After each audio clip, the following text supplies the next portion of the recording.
Gloire au Seigneur. Nous nous mettons debout pour faire la lecture des Saintes Écritures.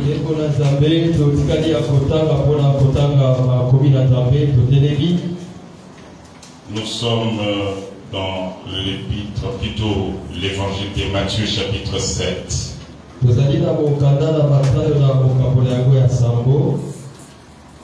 Nous allons lire du verset 24 à 27.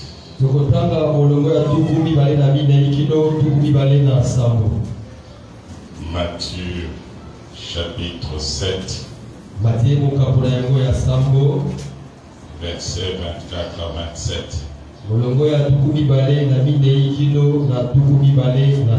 Nous lisons au nom de Jésus. C'est pourquoi quiconque entend ces paroles que je dis et les met en pratique sera semblable à un homme prudent qui a bâti sa maison sur le roc. La pluie est tombée, les torrents sont venus, les vents ont soufflé et se sont jetés contre cette maison. Elle n'est point tombée parce qu'elle était fondée sur le roc. Mais quiconque entend ces paroles que je dis et ne les met pas en pratique sera semblable à un homme insensé qui a bâti sa maison sur le sable. La pluie est tombée, les torrents sont venus, les vents ont soufflé et ont battu cette maison, elle est tombée et sa ruine a été grande. Que notre Dieu bénisse sa parole. Seigneur Dieu, nous te disons un grand merci parce que tu nous as gardés durant toute la semaine et puis tu nous as permis d'être dans ta maison ce matin. Laisse que ton onction repose sur nous et que le travail que nous voulons faire, nous puissions le faire avec toi et pour la bénédiction de ton peuple. Nous condamnons tout ce qui n'est pas de toi dans cette réunion et nous le précipitons dans l'église avec au nom de Jésus. Du début jusqu'à la fin de cette réunion, manifeste-toi comme tu es au milieu de nous. Nous te l'avons demandé avec foi au nom de Jésus. Amen. Amen. On peut acclamer la présence de notre Dieu. Et que les techniciens me mettent sur ventilateur.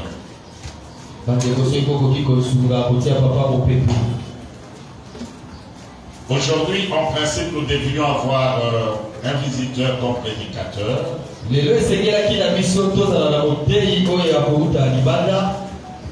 Et en dernière minute, il était obligé de décommander le programme parce que là où il tenait le séminaire, on n'a pas voulu les lâcher. Ils ont préféré qu'il clôture aujourd'hui.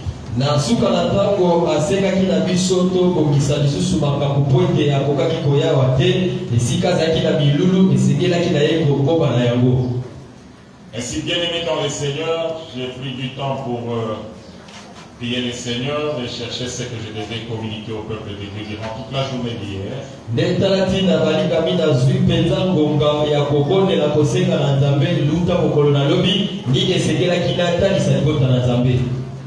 Mais au contraire, j'ai eu une interpellation de Dieu.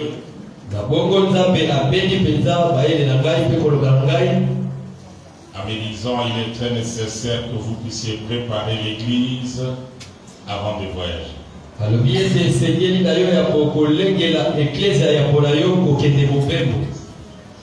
Et je m'ai tourmenté dans mon esprit quel message il fallait vous apporter.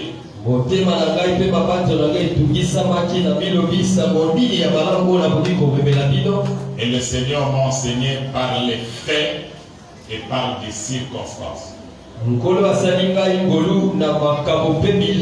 Non, il m'a enseigné par de faits et de circonstances dans l'église.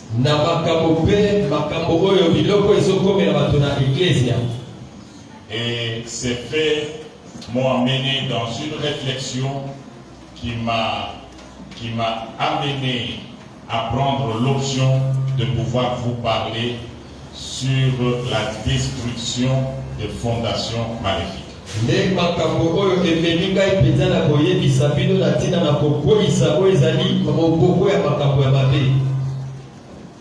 C'est-à-dire, je me suis mis à réfléchir par rapport à la vie des enfants de Dieu.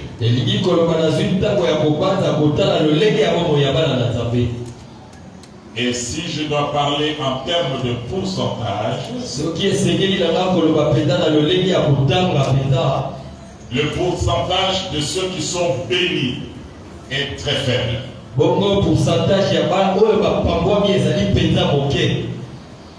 Le pourcentage de la grandeur de la bénédiction aussi dans l'église est faible.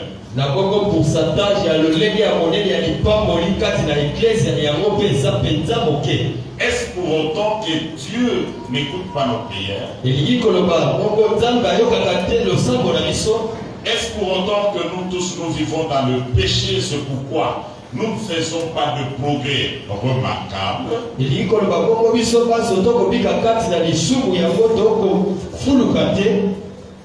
Mais non, ce n'est pas la raison dans tous les cas, mais il y a des forces obscures, les forces du mal que nous négligeons, qui sont à la base de ce blocage que beaucoup de gens connaissent dans leur vie et dans leur famille.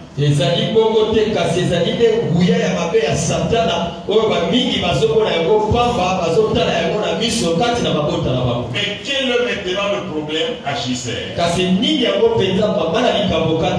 Le problème à JCR est que les gens vivent dans une distraction. C'est comme s'ils se sont entendus tous d'être distraits.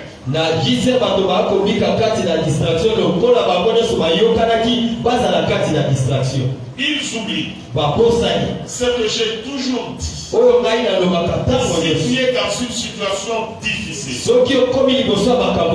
dans des problèmes qui ont pour base l'œuvre des démons, ne pense pas qu'un matin le diable va se décourager et avoir pitié de toi et lâcher prise.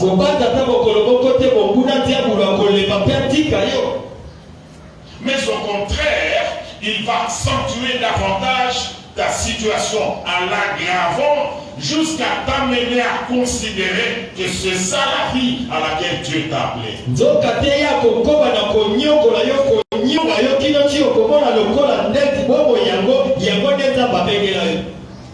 Le constat est que les enfants de Dieu ont comme l'impression que le diable se leur a mis, ils peuvent vivre avec ses actions, avec ses œuvres, avec ce lien, et ils sont à l'aise.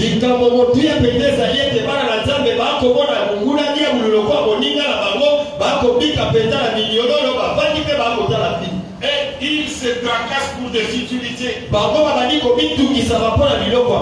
Ils sont partout sauf là où tu as besoin d'eux. Ils font tout sauf ce que Dieu attend qu'ils fassent. Or, si vous êtes assis sur de mauvaises fondations, vous ne pouvez rien construire qui sera stable. Tout ce que tu feras sera détruit, sera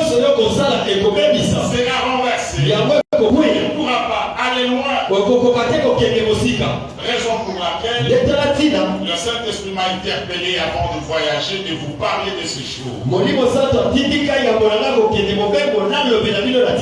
Et je vais parler aujourd'hui. Je vais parler mardi. Je vais parler jeudi. Mercredi et jeudi. Et je clôture dimanche. Au plus tard mardi, je voyage. Alors, j'attire votre attention. Je ne prêche pas ton voisin, mais je te prêche toi.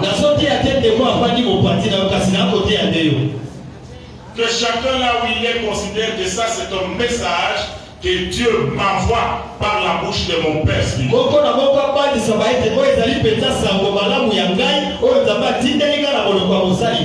Que ce soit nous les hommes de Dieu. Que ce soit nous les ouvriers. Que ce soit nous qui avons 20 ans, 30 ans dans l'église. Ce message nous concerne chacun individuellement. Le texte que nous venons de lire, c'est Jésus qui parle. Il dit, si vous entendez la parole que je vous prêche et vous prenez cette parole, vous l'appliquez, c'est-à-dire vous n'écoutez pas la parole pour accomplir un programme. J'étais à l'église, le pasteur a prêché, c'est tout.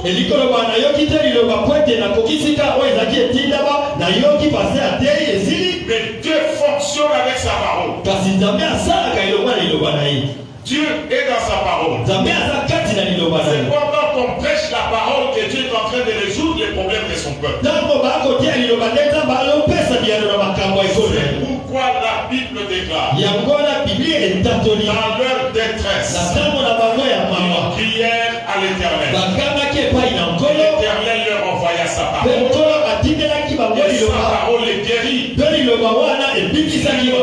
Résout les problèmes de l'humanité, les problèmes de l'homme au moyen de sa parole. Ainsi celui qui entend la parole et la met en pratique est semblable à une personne qui a construit sa maison sur le roc. Et la maison sera confrontée aux pluies. Va résister. Elle sera confrontée au vent. Elle va résister. Et cette maison sera confrontée même aux érosions. Que nous appelons les torrents ou les inondations. Elle va résister. Mais si quelqu'un vient à l'église, il entend la parole, et à la fin il a tout oublié, et quand il rentre à la maison, il n'y a rien qui s'ajoute dans sa vie par rapport à la parole écoutée. Il n'applique rien. Cette personne est comme un homme qui a construit sa maison sur le sable. Et quand les pluies vont venir, ils vont emporter la maison. Quand les torrents vont venir ou les inondations, ils vont emporter la maison. Quand les vents vont souffler, ils vont emporter la maison. C'est pourquoi il dit écouter la parole c'est bien, mais l'appliquer c'est plus, c'est mieux. Parce que c'est elle qui va sécuriser votre vie. La maison ici c'est ta vie. Pour que ta vie soit sécurisée, il faut connaître la parole et l'appliquer. Pour que votre vie soit sécurisée, il ne faut pas seulement venir le dimanche au culte, le mardi ou jeudi. Il faut écouter la parole et l'appliquer. C'est pourquoi dans les églises, il y a beaucoup de gens qui viennent et qui n'entrent pas en contact avec la parole, qui n'entrent pas en contact avec la parole, et ils restent liés. Or, la Bible déclare, vous connaîtrez la vérité, et la vérité vous affranchira. Amen. Il y en a qui viennent à l'église et qui se disent je n'ai que faire des hommes de Dieu. Il a le Saint-Esprit, moi aussi je suis Saint-Esprit. Il prie, moi aussi je prie. Donc bien aimé dans le Seigneur, vous comprendrez au travers de ce séminaire quel est le rôle que les hommes de Dieu jouent dans votre vie.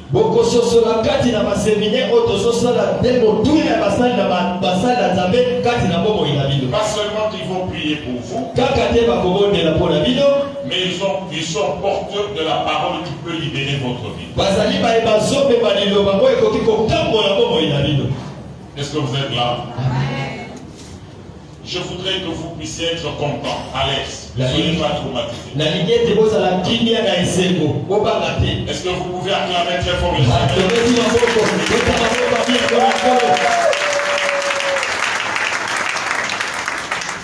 Alors, la vie d'une personne est en danger aussi longtemps que nous sommes sur la terre. Depuis le jardin d'Éden, depuis le péché, le malheur, les difficultés, les problèmes sont arrivés sur la terre. Personne ne peut se soustraire. En commençant par le pasteur, tous les serviteurs et tous les fidèles. Chacun de nous doit comprendre que sa vie sera menacée. Trois choses menacent nos vies. Premièrement, la pluie, les bénédictions. La Bible parle que Dieu montre sa grâce, sa faveur envers les hommes, les pécheurs comme les bons, en donnant la pluie.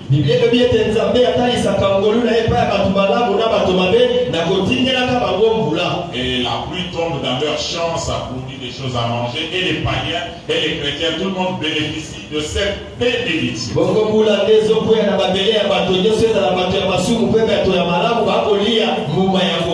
Beaucoup de gens se sont embrouillés dans leur vie, tout simplement parce que Dieu a déversé la pluie, une bénédiction dans leur vie.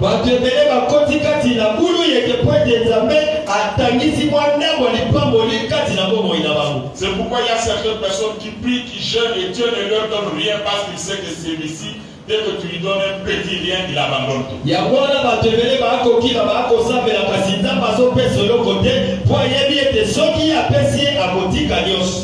Il se concentre sur la bénédiction comme si c'était ça l'objectif de la vie chrétienne.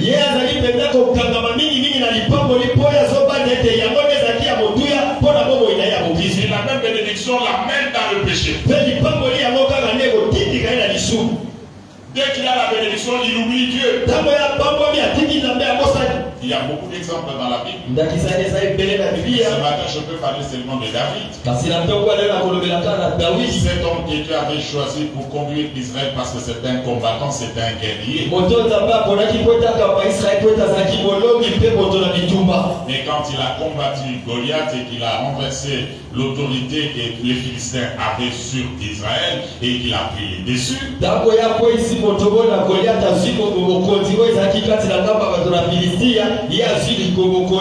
il a donné la paix à Israël. Il a construit une maison en étage. Maintenant, quand il y avait des guerres, il n'allait plus. Il commençait à se plaire dans son luxe. Et dans son palais, il m'enviait une femme. Pendant que les autres étaient à la guerre, lui qui devait être dans la présence de Dieu en train de prier, être attentif à ce qui se passe sur le champ de bataille, il a été ébloui par la pluie, ébloui par la bénédiction. Et les bénédictions l'ont entraîné dans le péché. Il avait le pouvoir. Il a fait tuer Uri, il a pris sa femme Bathsheba. Il a commis un double péché. Pourquoi? Parce qu'il a amené les moyens. Combien de personnes se sont égarées parce qu'ils ont des moyens? Combien de personnes sont devenues des personnes arrogantes parce qu'ils ont des moyens?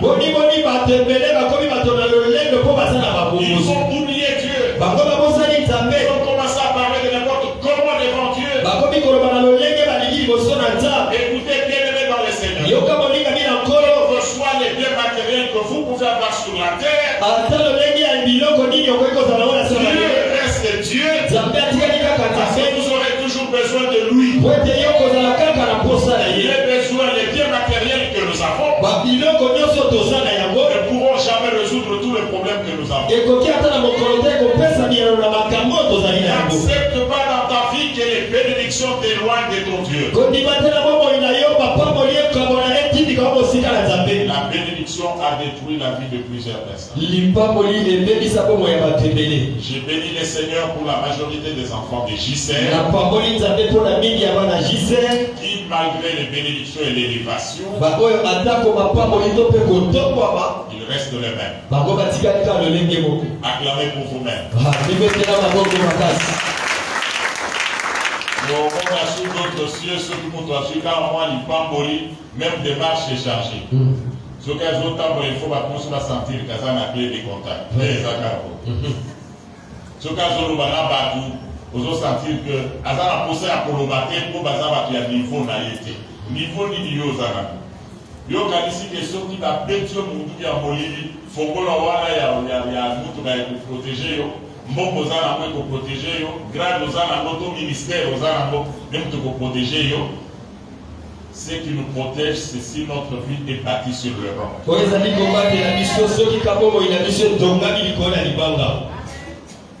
Les inondations, les torrents. Deuxième chose qui combat notre vie. Ça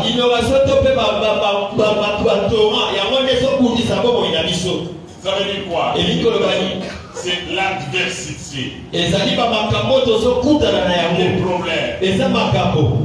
Les difficultés. Chaque personne aura des difficultés de son niveau et de son rang.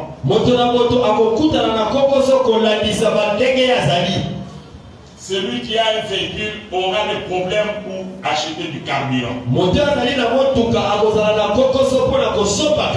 Il prie Seigneur, donne-moi le carburant.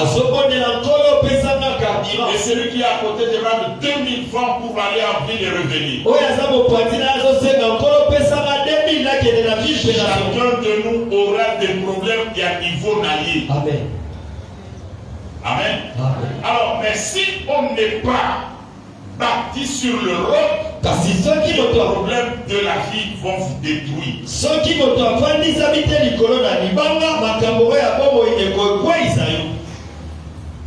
Les problèmes de la vie. Chacun à son niveau. Les petits-enfants ont leurs problèmes. Les petits-enfants ont leurs problèmes. Doivent manger. Doivent s'habiller. Doit aller à l'école. Il faut que les parents payent les minérales. Il faut qu'ils dorment dans de bonnes conditions. Ainsi de suite. Les jeunes filles et les jeunes garçons. Je dois terminer mes études. Je dois avoir un diplôme. Et je dois travailler. J'ai déjà l'âge majeur, je dois me marier. Donc il y en a qui sont à cette étape-là qui prient pour qu'ils se marient. Il y en a qui ont dépassé ce niveau-là, qui prient maintenant dans leur mariage, Seigneur, donne-nous de bons enfants, des enfants qui vont nous obéir, qui vont faire notre fierté.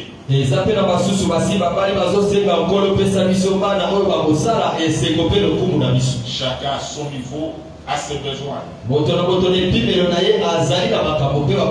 Ses difficultés. Il y en a qui font face au problème du travail. Le travail qu'il fait n'est pas bien rémunéré. Il ne sera pas délié de 2 bouts du mois. Il en souffre. Il y en a qui ont mis des dossiers à gauche, à droite, on ne les engage pas, ils dans le chômage. Il y en a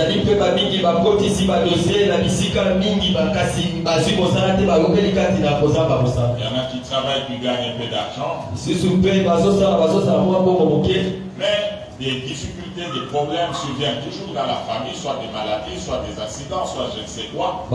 Qui dépensent l'argent.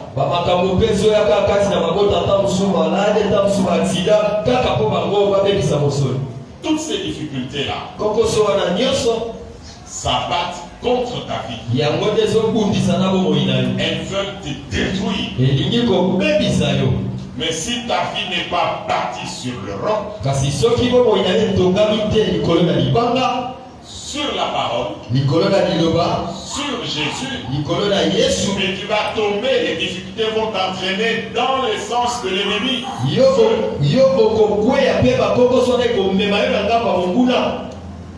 Les inondations. Combien de personnes ont lâché la vie chrétienne à cause des problèmes?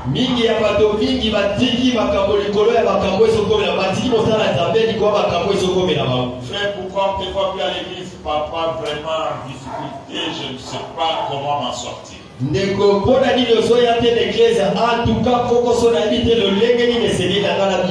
Maman, pourquoi on ne te voit plus à l'église? Vraiment, papa, si tu connaissais ce que je traverse comme difficulté.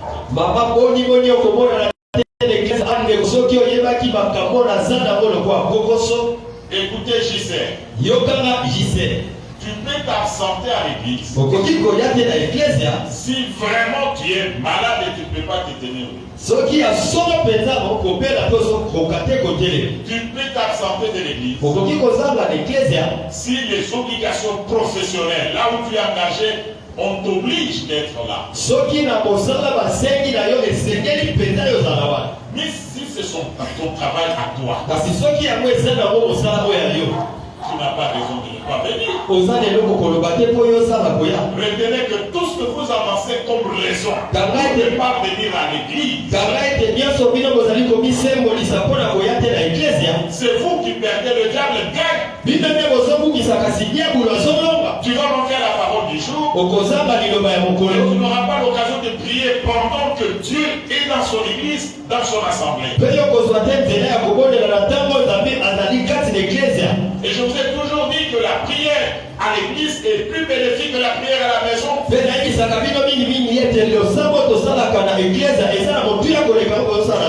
Ici c'est sa maison. Il est là. Et chaque jour de rendez-vous, il est là pour écouter son peuple. Et dans vos maisons aussi, il est là. Les rares sont des maisons qui maintiennent sa présence dans leur maison. Et dans nos maisons, nous disputons toujours. En commençant par nos chants. Et là où nous disputons, les Saint-Esprit se retirent. Là dans nos maisons, nous avons les enfants que nous ne contrôlons pas. Qui vont commettre les publicités qui dorment dans nos maisons. Qui apportent dans nos maisons. Nous avons les enfants qui vont voler, qui habitent avec nous. Dans nos maisons, nous avons les enfants qui écoutent la musique païenne. Dans nos maisons, même à haute voix, qui chantent aussi.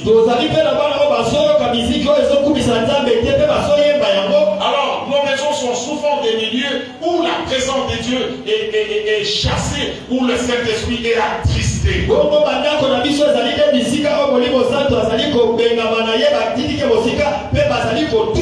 Mais dans l'église, c'est là où la présence de Dieu est permanente.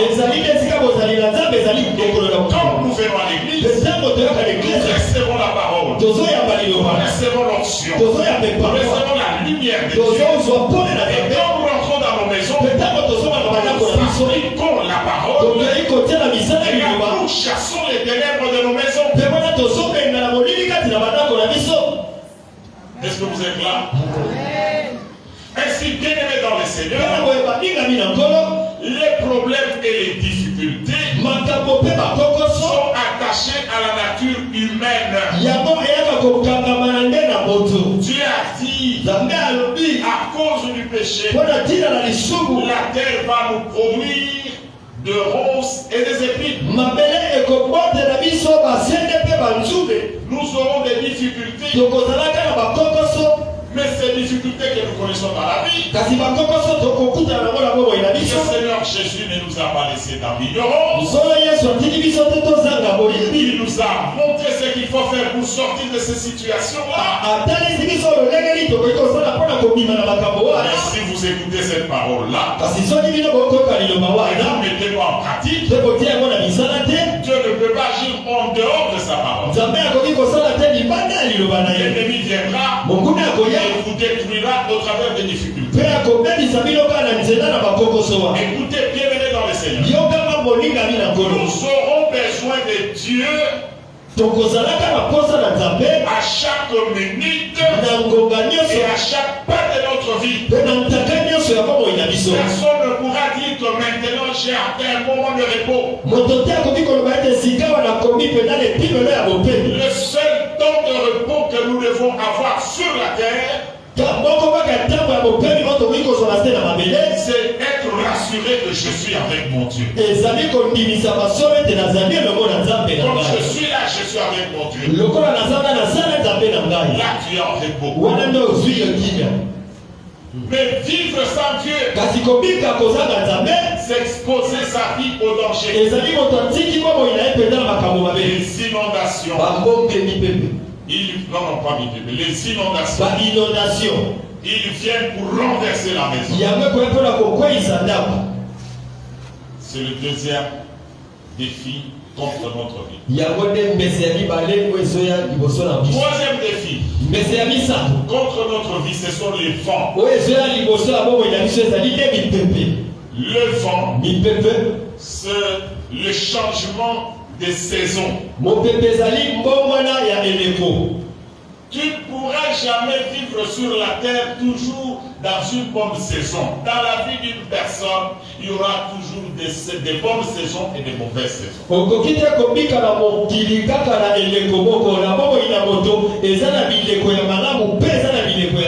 Chaque personne doit s'attendre à des moments difficiles. Doit s'attendre à des moments de combat. Les paramètres de la vie sont changeants. La vie ne pas statique, mais elle est dynamique.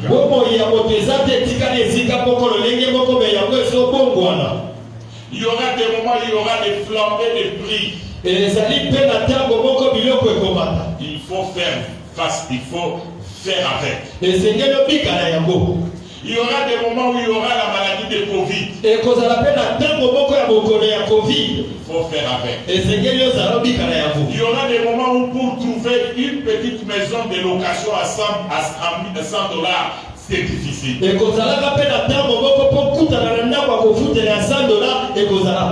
Il faut faire avec. Tu ne diras pas non, nous dans notre temps on louait des maisons à 50 ans, vous avez mis à ça. Moi je ne cherche pas des maisons, je reste chez mes parents. Non, la vie est dynamique.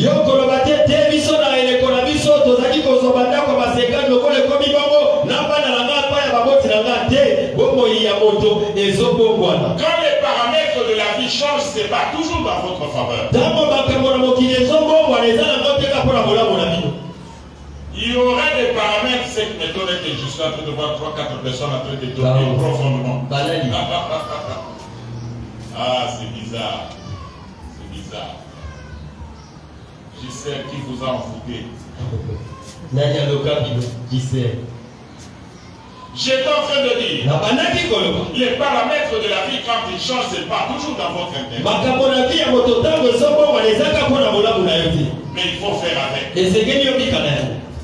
Mais le grand secret est d'être avec Dieu. Quand on est avec Dieu, on se moque des saisons. Parce que notre Dieu, il est le maître des temps et des circonstances. Il gère le moment de crise et il gère aussi le moment d'abondance. Et la Bible dit, quand je suis avec lui, comme il est le maître des temps et des circonstances, moi je ferai des exploits, je ne sentirai pas la souffrance, je ne vais pas pleurer comme tout le monde. C'est pourquoi la Bible dit, n'appelez pas souffrance ce que le monde appelle souffrance. Ne soyez pas intimidés par ceux qui intimident les hommes. Quand vous êtes avec Dieu, c'est dans le désert qu'il y aura la nourriture. Quand vous serez avec Dieu, c'est dans le désert que le rocher va sortir. Quand vous êtes avec Dieu, dans le désert, il n'y aura pas de marché. Il n'y aura pas de supermarché. Les habits sur votre corps ne vont pas s'user. Quand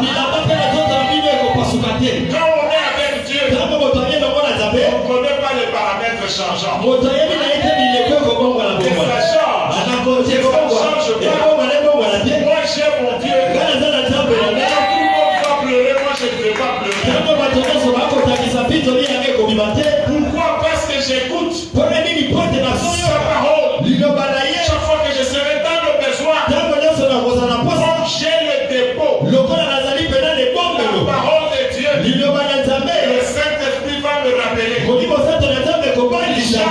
ce moment, il faut appliquer telle parole. Et dès que je vais appliquer cette parole, je verrai quelque chose qui va marcher dans mon intérêt. Car la Bible déclare, Dieu soutient toutes choses par sa parole. Je vais dire à quelqu'un, dans la parole, il y a la guérison de malade.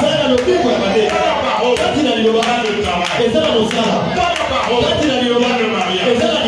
Dans la parole, il y a la maternité. C'est à chacun de nous de savoir ce qu'il fait de la parole. Est-ce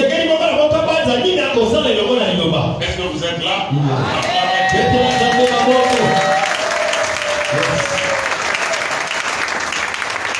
Le grand secret, c'est bâtir sa vie sur le roc. Le roc, c'est la parole. Le roc, c'est Jésus. C'est Dieu lui-même.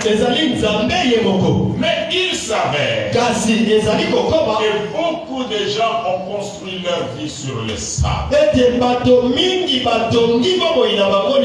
Je vais vous aider à examiner de près votre vie.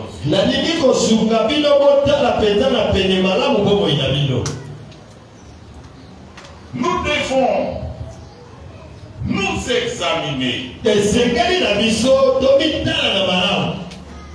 notre vie qui est comparée à une maison. Pour qu'on parle de la maison, il y a une fondation.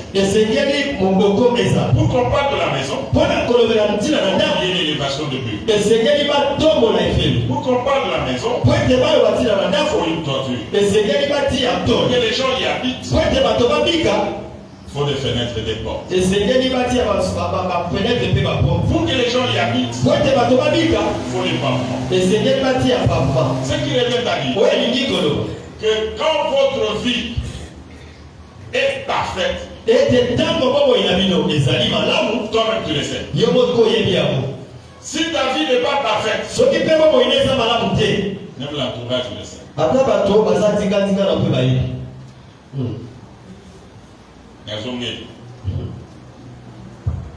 Bon, il y a un trésor pour la dame. Là, surtout au c'est ça. Ce qui est malam, il y a bien décidé, il y a un moment où vous allez maintenant, mais ce qui est silité, vous avez bien fait, ma voisin, ma monarque. Il y a un moment où il y a ce qui vous a satisfait. Et ce qu'on fait dans le non, je suis satisfait de ma vie. Ce qui vous a satisfait, et ce qu'on fait dans le yébi. Mais si on a au yébi, que bateau va yébi que tu n'es pas satisfait. Car si Coco n'a pas ensemble, Coco n'a pas agissé les amis, tu n'es pas satisfait. Mais tu t'habitues et tu donnes l'air de quelqu'un qui connaît, tu donnes l'air de quelqu'un qui atteint un certain niveau. Ce que vous avez l'attitude, bien aimé dans le Seigneur, tant vous pouvez goya et vous pouvez isayo, tant vous moguez goya et vous pouvez isayo, et tant vous avez bénédiction goya et vous pouvez isayo. Il faut autant l'anda konayo à la dimension non est-ce que stable. Voilà les secteurs dans lesquels vous devez examiner votre vie. La dimension spirituelle. Pour voir votre vie à quel fondement spirituel. Sur le plan spirituel, il y a deux sortes de fondations. Tu es avec Dieu. Et si tu n'es pas avec lui, tu es dans l'idolâtrie, tu es dans l'autre camp.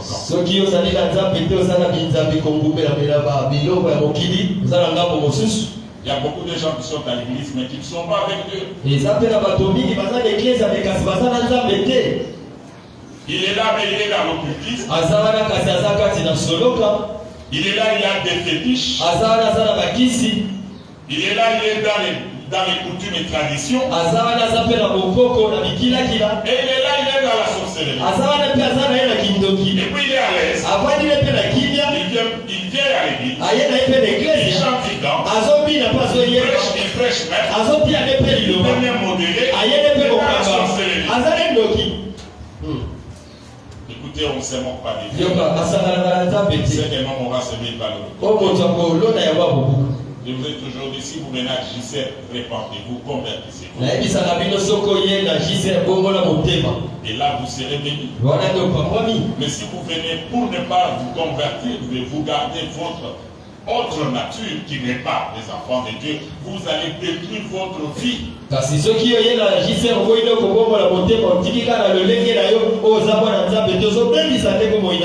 Tu viens ici, mais tu gardes la sorcellerie. Mais tu ne réussiras en rien.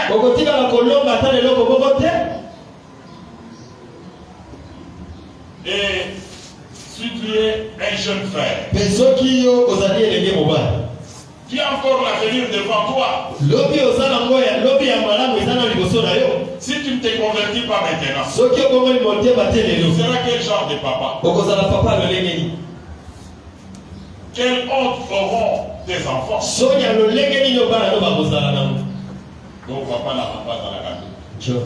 Si tu es une jeune fille, tu as encore l'avenir devant toi. Convertis-toi. Quelle honte auront tes enfants? Ceux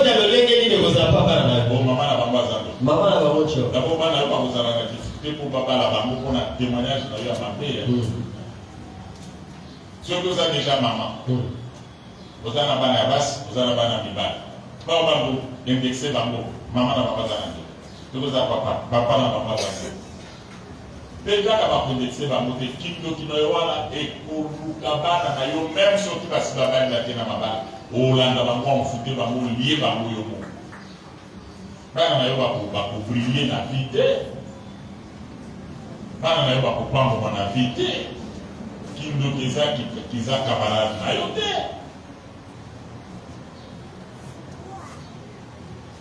Répondez-vous. Bongo la mitema. Ceux qui sont dans l'occultisme, on dit que non l'occultisme, ils ont dit que bamindele, ils ont encore qu'ils ils ont qui mais ya bamindele na ndenge na bango. Abandonnez cela. Écoutez, tu ne peux pas venir à JCR 10 ans, 20 ans. Tu ne te convertis pas. Et tu attends que tu auras une bonne vie. Non. Il faut seulement quitter ici. Aller dans le camp où on prie ton Dieu là. Mais le Dieu de JCR béni par les sorciers. Et leur donne le temps de se répandre. En leur envoyant la pluie dans leur champ. Pour qu'ils saisissent cette opportunité.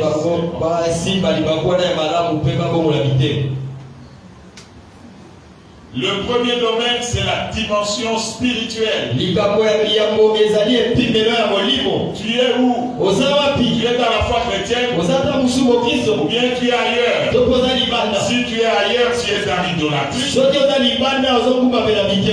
va compliquer ta vie. Ça va compliquer la vie de ton mari.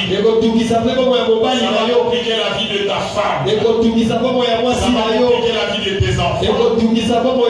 Ça va compliquer la vie de ton entourage. Et ça sera une honte plus tard pour toi. Deuxième secteur dans lequel vous devez observer vos fondations. C'est ce que nous appelons fondation familiale.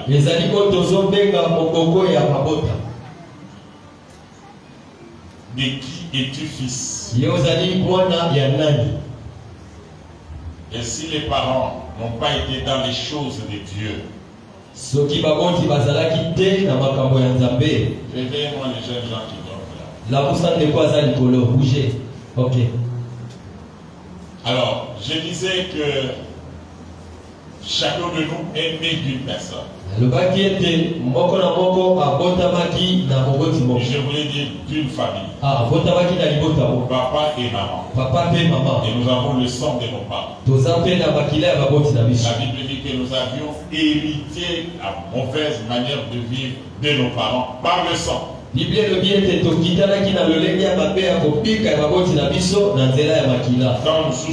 Quand babotaki yo baparents bayebaki na nzambe te bazalaka nano na bakisi na bokoko basula mpe toyebi nano baseremonie basalelaki yo te na ntango wana mpe biloko wana impacta vie na yo okomi sikoyo mpona kozwa $10 na vie problème. Pour réussir na vie problème il faut se battre. Là tout le monde trouve le pain facilement, toi tu dois te battre. Si quand bazo engagé bato soki okomi bakati balobi bazo engagé lisusu te soki baengagé yo esika ntango yo kokota na mosala wana il faut entreprise wana bakanga mosala esila parce que olata makila wana ya mabe ezomema yo bipai na bipai kokangelaka yo banzela sikoyo eloko na kompenaka te na vie ya bato omwana motu moko boye abotami d'une famille. Mais il s'est fait esclave de ses amis. Oh, nous avons des camarades, nous avons des camarades. Si vous avez des camarades, nous avons des camarades, nous avons des camarades, nous avons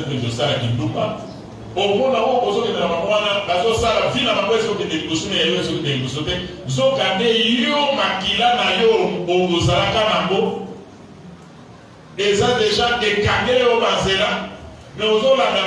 camarades, na ba famille na bango to yebite to ba parents na bango bazaka ba chrétien bazaka kosambela pona bango vie na bango ezali koko mais yo OK na bango na vie ya désordre OK kuna osopi bazemi oselseli ba désordre tu bloques ta vie vous allez malonga na vie okozwa te tout ce que tu fais comme il a coupé dans la makasi parce que tu as été dans la distraction en suivant les autres. Ainsi, bien-aimé dans le Seigneur,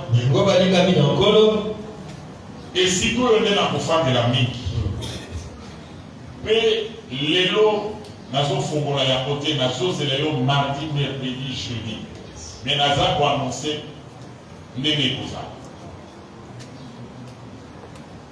Batubele baza bloqué na vie les lots, et ça pour baza la vie à ma soumoute. Mais mingi. Dans ce secteur où les fondations familiales des Arabes, je vais vous démontrer dans la Bible et chacun de nous doit se murer par rapport à la Bible.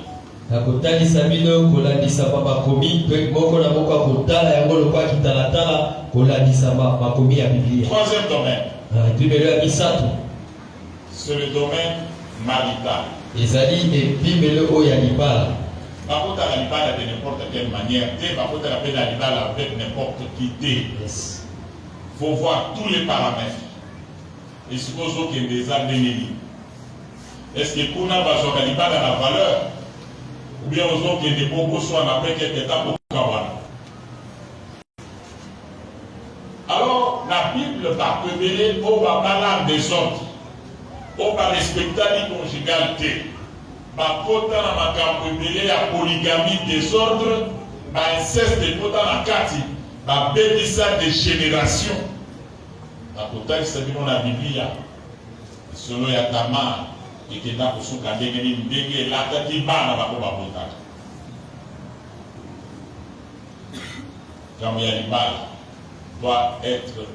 le mariage doit être pris au sérieux et on doit procéder proprement pour entrer dans le mariage, pour éviter que Oya, Obanokunda Bana, Oya, Kobota Bana, Bazoyo, Kulayote, Okendelibane, Katananazela. Il faut analyser toutes ces choses et nous allons vous expliquer au travers des Écritures comment il faut le faire. 4. Domaine professionnel et des affaires. Il y a des gens qui ont l'étoile des affaires. Ils sont dans les affaires. Prospères. Il faut qu'on leur montre au travers des Écritures pourquoi ils prospèrent. Il y en a à qui le diable a fermé la porte du travail. Ils sont intelligents.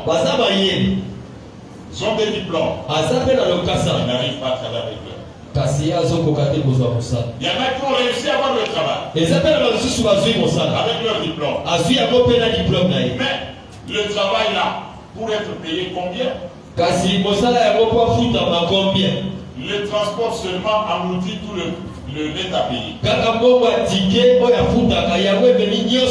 Il est capable de louer une maison. Il est capable d'acheter une chemise, une belle chemise. Ce que vous voyez, chemise va à tout le prix. Prix de la chemise, des salaires n'ayant pas. Ce qu'il y a pour la chemise, ça c'est le diable. A fandela makamba misala ya bakupe makambo ya bozui. Ayi de komoko azalina lopa. Ateki lopa akekosomba mususu. Ateki wana akekosomba mususu. Ateki wana akekosomba marchandise ya koteka. Akwe et puis il se retrouvait à Zola la salon ya mususu. Fondation. Et enfin, fondation ministérielle. Moboko oyo lodomo. Vous savez l'ensemble. Yes. Batumele ba comment va pasteur na Congo pour passer les alliés. Comme ça, je quand ça était comme pasteur, quand on dit à panier à offrande pour résoudre le vie naïf.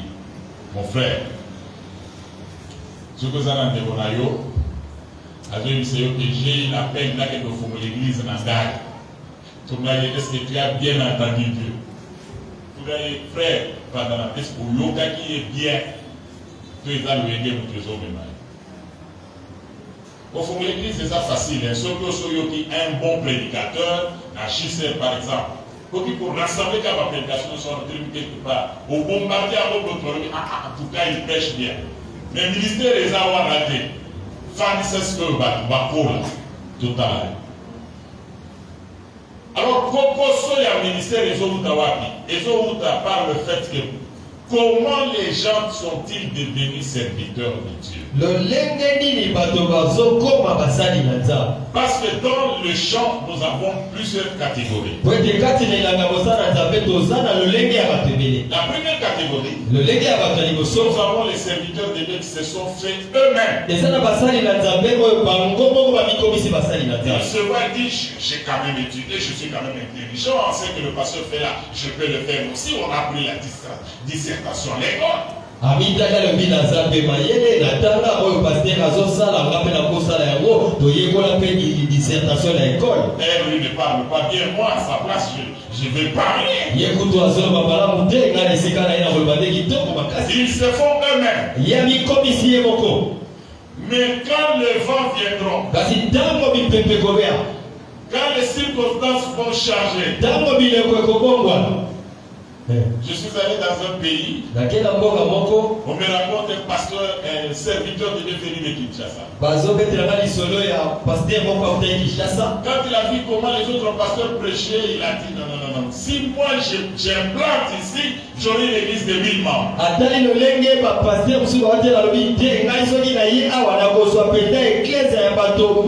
dit ils n'ont pas la parole. Avec la parole que j'ai, j'aurai une église de 1000 membres.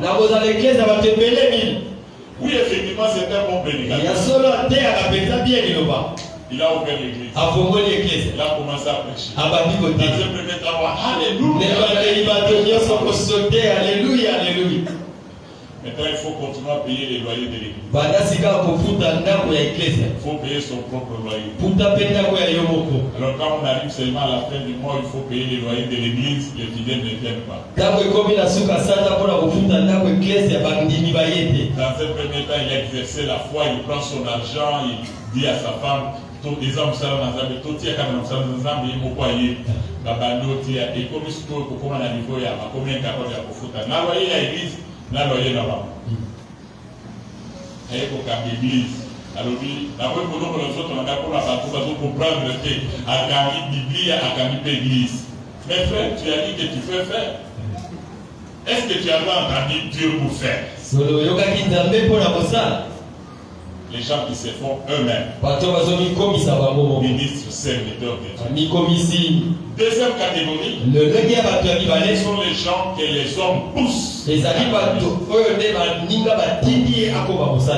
yo lobaka bien, na yo ka même temps nous osambela, nous osentir les locaux. Oza na eloko ensemble. Et pourquoi ni yo fandi na ba? Soit vous êtes yo pas ni lonika vous allez c'est là ya Richard wana. Tu as aussi l'onction. Tu pries pour les gens tombent. Tu peux aussi faire. Frère, beaucoup ils sont montés pour battre dans un ministère.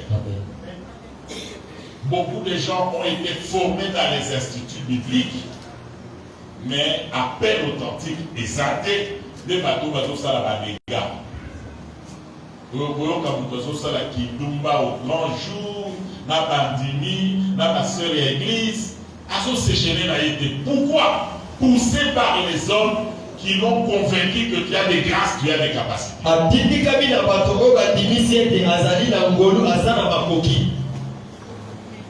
Batunoso bazwa appel authentique.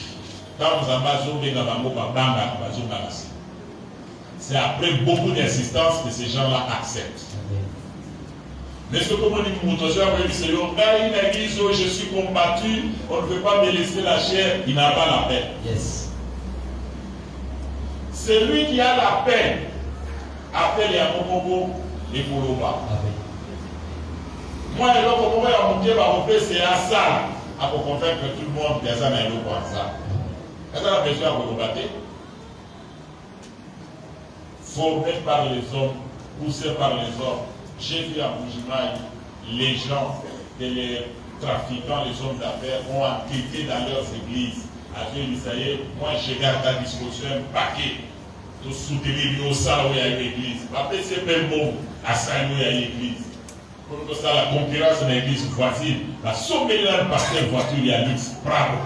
Alors, Tomina ou Alobi, l'on va miner des bâtiments à temps. Ça sert la publicité. Au pasteur n'a au pasteur n'a pas. Après un temps, au pasteur a payé, n'a moi si assistant. Parce que pour la chose, même si on a payé à pasteur n'a pas. Pourquoi? Formé par les hommes. Après, c'est déjà combien de catégories? Deux. Trois, il y en a que le diable a infiltré au milieu de nous. Lui, il n'est pas venu pour pécher. Lui, il est venu pour discréditer l'œuvre de Dieu. Discréditer.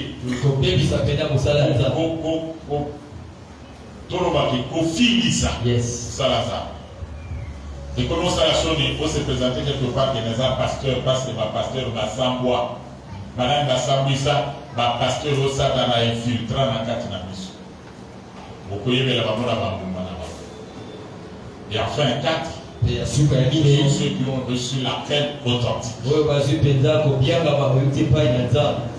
Alors, mon ami, je suis obligé d'arrêter là-bas et de donner le goût pour venir au courant de la semaine.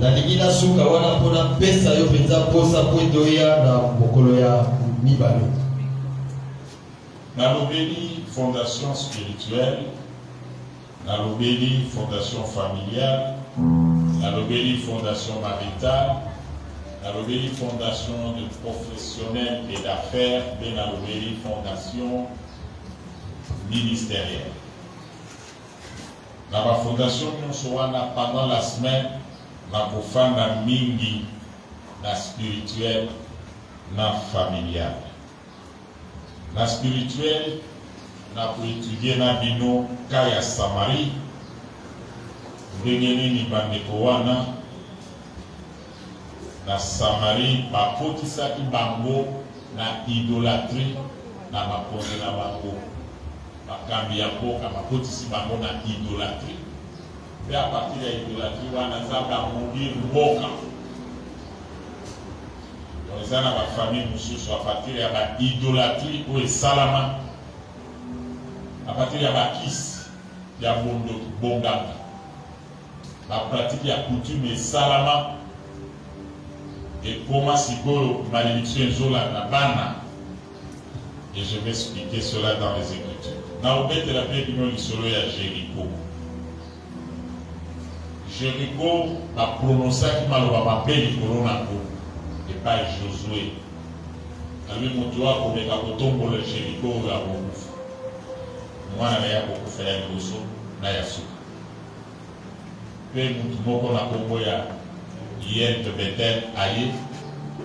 A évité que Mboko est sous la malédiction. A évité que Mboko va s'arrêter à Makambo. Aïe, avec toute la bonne volonté, pour tomber la Jéricho, pour faire la commande à Nigoso, pour faire la commande à Souka. Mais dans ce cas-là, on a expliqué Bino. Au Christ, on peut poser la distraité dans Makambo, dans la vie, dans la famille, dans la famille. De la Tanzanie qu'il faut développer le sens d'observation. Au monde où sur le cadre de la non, je dois faire quelque chose.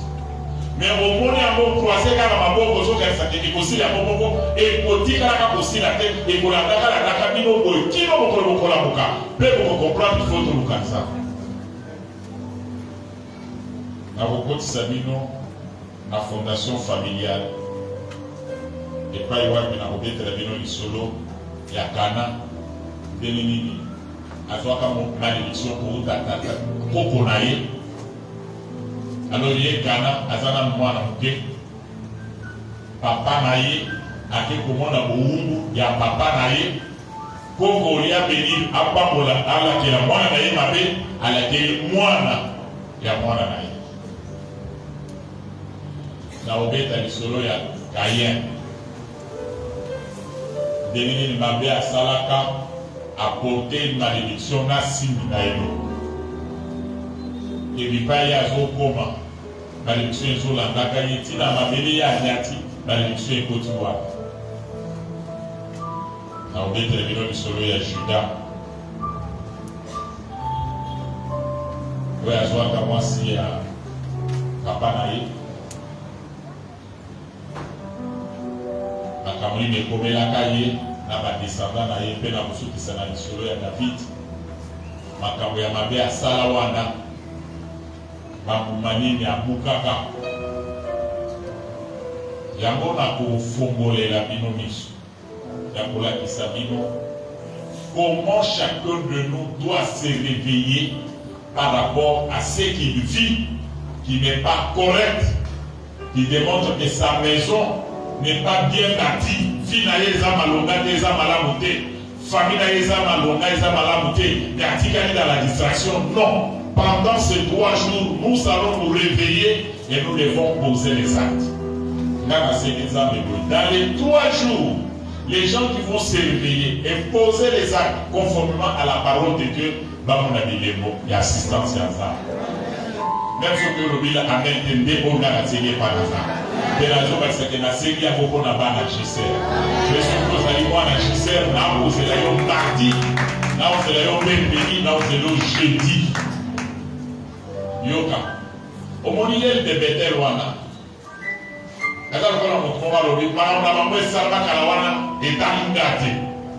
Et Taliote nos autres Mukambumango point. Et ça, non, si on est en Christ, on est une nouvelle créature, les choses anciennes sont passées, et voici toutes choses sont devenues nouvelles. Si nous sommes en Jésus-Christ, nous avons été délivrés de la puissance des ténèbres, et nous avons été transportés dans le royaume de son Fils. Oui, c'est dans la Bible, mais il faut se battre. Oh, bah, il y a une Bible, elle a expliqué, ça veut dire quoi? Pour que on continue à subir la malédiction et la famine à yoté, il faut commencer d'abord par passer par la véritable conversion qu'on appelle la nouvelle naissance.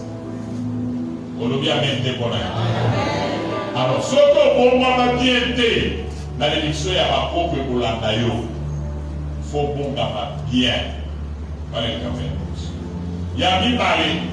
Au moment où c'est bien, mais il y a des pilotes qui met là dans la ville de refuge. ville de refuge pour la biso, ezali Jésus-Christ, ezali église à Jésus-Christ. Nous avons les gens qui sont à l'église, mais qui ne sont pas avec nous. Et les JCR d'abord, programme, il y a l'activité à JCR, ils ont un moutonayo, mais il y a besoin de donc on a à s'absorber même quand on a débattu à tout maté, même quand il y a des programmes, il y a semaine des années à y maté, à quoi dimanche il a dit sans Bible, sans bloc-notes, il note rien. Personne n'a dit j'ai 10 ans, j'ai 20 ans, j'ai 30 ans, JCR. Non, JCR c'est pas ça. JCR c'est la parole, tu viens, tu entends et la parole te libère. Amen. Dans le roi il faut que ta retraite, nous avons pas encore. Les ambassadeurs qui nous que pasteur, papa, Willy, de votre bandage. Maté Yako. Athée pendant 2 jours. Deuxième jour, Azul ou des filles. Azul n'est pas mourir, à Sobi Moutou.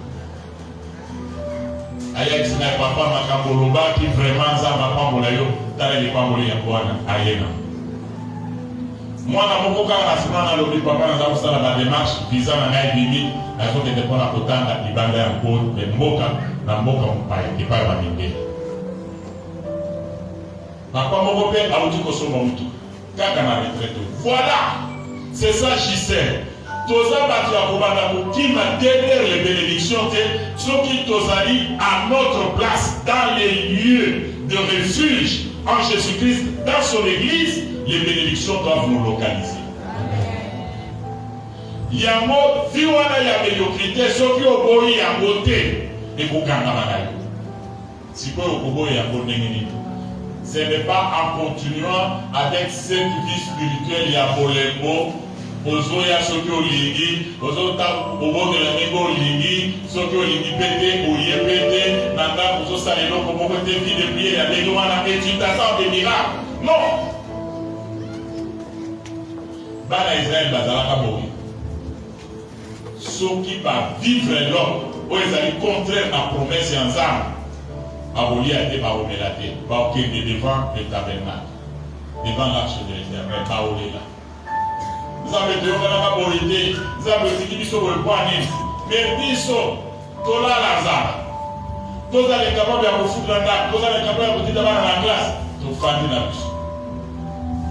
On ne change pas notre façon de prier, on ne change pas notre vie spirituelle, tous on met les vies à des autres comme tout le monde et nous attendons miracle. Non, c'est de la folie. Dieu est disposé à bénir tout le monde. Dieu nous aime. C'est pourquoi Christ est mort pour nous. Et ne pas marcher dans les principes de Dieu, c'est bloquer la main de Dieu pour pas la sauter.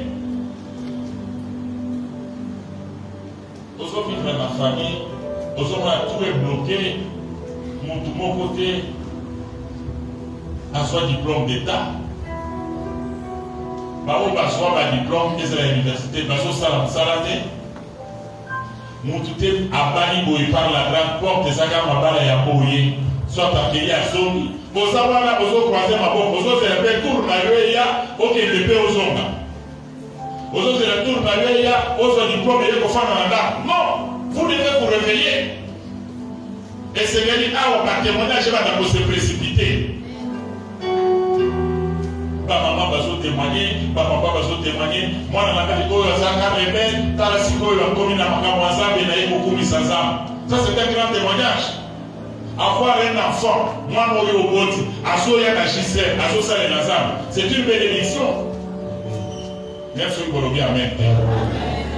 La Gisèle, je vous en ai moi, au Yayo, Andini, macamoisam, à Sosa et Lazam, et la Gisèle, c'est une bénédiction. Parce que dans le Gisèle, toujours ça, nous sommes pour la bonne beauté, pour la locomité, pour la bassité. Nous travaillons pour le royaume et Dieu est en train d'acter ça. Nous avons dit, on va commencer à aller dans la génération là-bas. Alors, ce que vous avez déjà pour la famille, à Zobon, à Zosel et Lazare, et à la Gisèle, bénédiction, les amis, les colons, et les copains, et mobile. Ainsi, bien aimé dans le Seigneur, ce n'est plus le temps de rester dans la distraction, c'est le temps de nous réveiller et voir si nos maisons sont renversées, sont penchées, ou nous sommes en train de construire correctement vers la perfection. Moutouté à s'habituer dans la médiocrité, Moutouté à s'habituer dans la souffrance. Bandayo banda musala au mataka grave, bandayo banda musala aux la difficulté à vous avoir $100 nana, et tu trouves ça normal. Non! Peuple na moutou vous a déjà bloqué le niveau on a besoin de voir. Tu es déjà bloqué. Bloqué pourquoi? Parce que tu ne connais pas la parole. Nazambe, batambolaka nazambe ndenge yo limité. Batambolaka nazambe ndenge ya limi. Tiens na moutou na yo que lui il trace le chemin là où il n'y a pas de chemin. Tiens na moutou na yo que ya joaka moutou na moutou afandisé na mesa na babosi. Ye moutou akebubuka yo. Tiens na moutou na yo que na mokilo ye kotika moutou te oye mobimba. Penza ba ye biyo lokola mwana na ye. Ozape mwana ya ndamu te. Soki ozotambola na nzambe na vision wana. Ndenge on a kusukisa nango dimanche. La foi dans ses 3 dimensions. Moutou aza na foi. Aousuka n'est pas bazokanisa te. Moutou aza na foi, ça va le surprendre d'abord lui-même. Et ça va surprendre son entourage. C'est ça la foi. Mais nous sommes dans la foi, il y a un travail, na dimanche, entre temps, nous avons madame, vika kamoko wana, sans amélioration, sans avancement. Non, ça, c'est pas la parole de Dieu. Si autant que vous avez dit, nous avons makasi ya lola, et vous avez dit, pour mon pied, il y a pétéro, il y a besoin libre, et vous avez dit.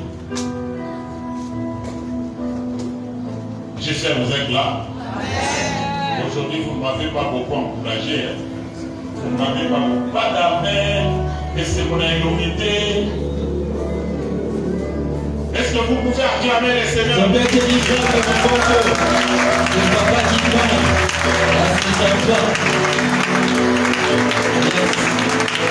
Oh, écoute-moi, je vais maintenant atterrir. Je voudrais te dire une chose. Le fait que tu sois venu ce matin ici, ce n'est pas un hasard. Le fait que ce soit moi aujourd'hui avec ce micro, ce n'est pas un hasard. Je crois fermement au-dedans de moi-même. Dieu veut faire quelque chose dans ta vie. Et voilà comment il va procéder. Il veut que tu puisses effacer de ton esprit les échecs que tu as connus, mes aventures que tu as connues, l'humiliation que tu as connue, les barrières que tu as connues, l'imitation que tu as connue. Parle à lui comme Pierre. Dis-lui, Seigneur, moi-même, je viens d'extraire dans la pêche. J'ai tout fait.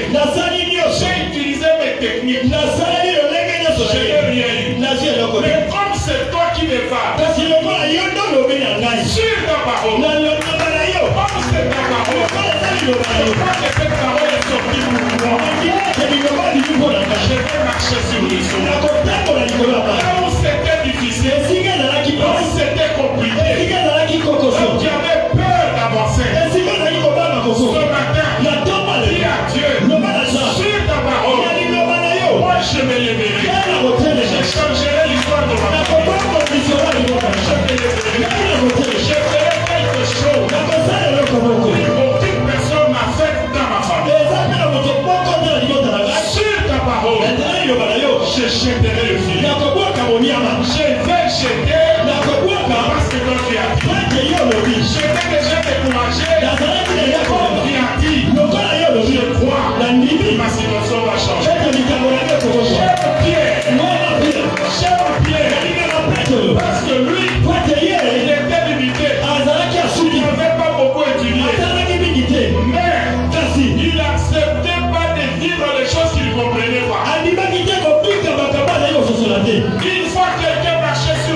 Sa maison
Moto na moto akanga misu. Kolongola kaka batiko ya protocole na ba serviteur pour être ba contrôler biso ndenge toza kosambe. Moto na moto akanga misu zonga na kati na yo. Bana kotala sikoyo vi na yo. Nazo pesa yo verset mibale et faire réfléchir yo. Jésus a dit, je suis venu afin que mes brebis aient la vie et une vie d'abondance. Nous tous avons une abondance. Azala biloko ekoki pour la vie na ye. Mais ce que vous avez biloko ekoki pour la vie na yo. Esika kola, elamba kola, eloko akolia, kufite là-bas dans la classe. Abondance. Et celui qui donne, ce n'est pas le pasteur, ce n'est pas l'église, c'est Jésus. Est-ce qu'après ça, il y a déjà? N'a pas sur le verset à Bible. Je souhaite que tu prospères à tous égards, comme prospère l'état de ton âme, et sois en bonne santé. Dans la sikoyo makamunayo, ils ont que des liboso, ils ont prospéré. Makambo mobali na yo, makambo na yo moko ya bana, ils ont prospéré to kende liboso. Prospérité le dit koloba, makambo nzamba pesi yo, etremi esika moko te, eza ko kende liboso, eza ko fuka. Bana il faut batanga, bana il faut babala, il faut basala misala, il faut bazombo. Alors yo moko zonga na kati na yo. Biloko wana nzamba lobi, asi apesi yo yango. Tu as une vie d'abondance. Tu as le nécessaire pour ta vie. Oui, après, si tu as des négociations bien bloquées, bien sûr, maintenant, tu vas parler à Dieu. Pour tenir compte de la gauche, la droite. Dans la monnaie de l'ensemble, il y a des pays qui sont capables de faire ça. Banda ko détailler les vies là où ça ne marche pas. Là qui sait que quand tu as des quand elle est ya bana na ngai, quand elle est ya musala na ngai, quand elle est ya mobile na ngai, mwasi na ngai, quand elle est ya bozwi na ngai, quand elle est ya kobala na ngai, te kobota na ngai, zambo ya yo azalia azoyoka. Sambe na konima nyonso, quelque chose va se passer dans ta vie. Tomondeli na kombo na Yesu. Père éternel, Yahweh papa t'amène biso kolo. Parle Dieu. Ni boso na yo, Yahweh na nikumba poto yebiyete. Libanda na yo tozana zambe bosusute. Zambe oya yini ba limitation, zambe oya yini ba barrière, zambe oya yini obstacle, zambe oya yini humiliation. Oyo na moko ya bana na yo tokuta na kila yango. Yawe tozana poto bosusute. Yawe tina kini bana yo zambe na tomba lelo. Na zela na kosali na yo le patriarche na poto. Oya na li papa, Yawe bola. Kati na yo, Yawe kwa koni na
ma bana malonga te akei azongi ebandi ekatami bana bake epai papa ke epai mwasi ake epai mosala ya malonga eza te moto azala mesure na kati na famille ya kobimisa mbongo boye soki moto akufi basomisi eke na pete eza te fo bato basangana basala bareklame kosangisa ntango mosusu basangisi te ekoki te moyen koro ebima eza te moyen atanga esalama eza te mwana asilisi classe esekeli akota na université aza mayele me mbongo ya kofutela université eza te biloko wana soki ezali liboso na biso c'est pas normal par rapport à la parole de Dieu.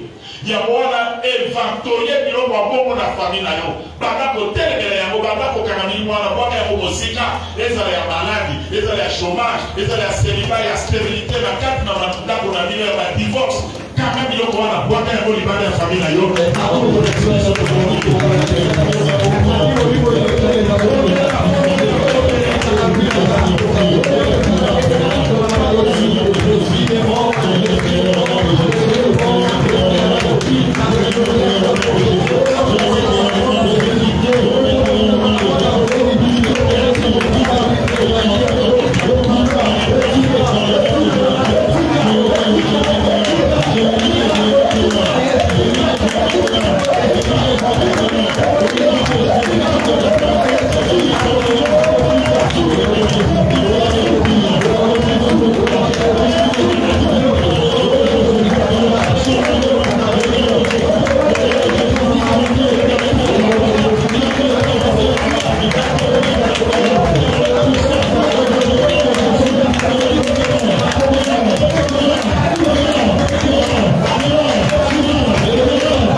bitumba nyonso etelemi bana na biso ya basi na ya mibali kobambala te.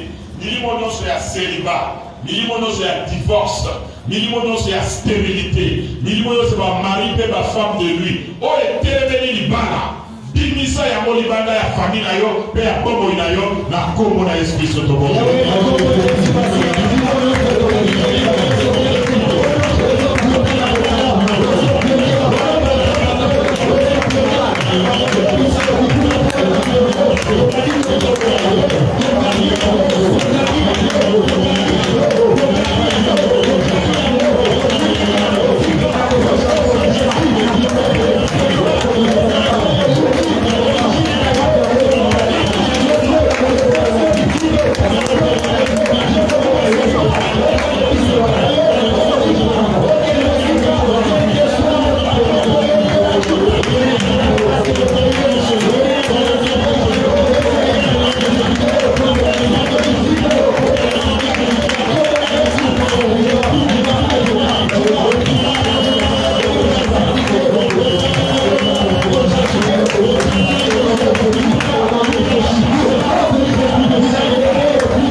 Sur la terre, il faut ça Moussala. Pour ceux qui ont Moussala, l'ouvrier mérite son salaire. Nous trompons toutefois à la mbongo. Ça, c'est la loi de Dieu. Ça va pas qu'on y mette que porte ya Moussala, ça la bloquer pour Nayo. Ça va pas qu'on y mette que yo ça la moi faire, Nayo moi commerce, Nayo ça la bloquer. Jamais. Pour qu'il puisse aller ma mbongo.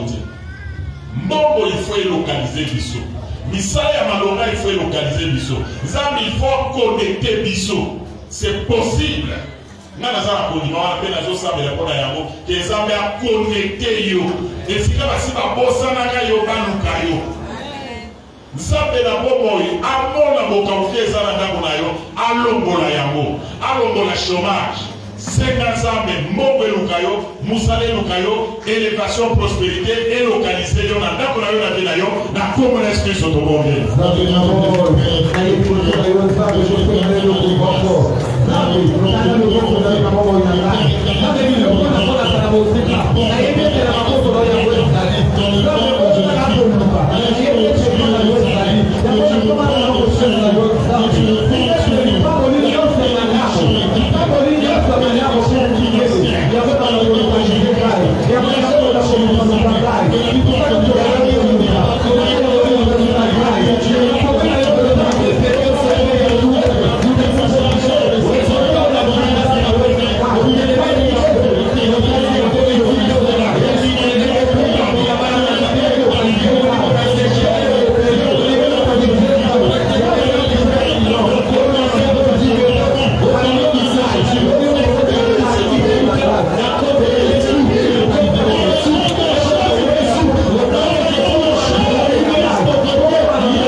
Force ya kindo, ya kisi, ya magie, ya boko, ya molini, et qu'on coopérer. Et qu'on coopérer. Ce que les wana coopérer du malibanda. Pas de décollage, pas d'atterrissage ya kindo kinanda pour nanda. Au côté, au kozomaya pour bimater. Aux awana nanda, il faut tout de la otika. na ndako na ngai activité ya molili esimba te, na famille na ngai activité ya kindoki esimba te. Oyo nyonso ya molili bimisa yango libanda na bomoi na yo na kombo na Yesu Kristo.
Malédiction héréditaire et commis pour réclamer na kati na fama pour réclamer balobi lokola bakoko basaka boy ba réclamer bino loba ba réclamation wana ekoswa mutu te na kati na famille parce que Jésus a fait afuta nyongo banda pour annuler ba réclamation nyonso pe loba de réclamation wana ekoswa mutu te pe kozwa eloko te na kati na famille ezala mabala ezala mbongo ezala vie ya bato ba réclamation wana ekosiba lisusu te soki sango kote esalamaki au nom de Jésus.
Nous avons tout demandé avec foi au nom de Jésus. Amen.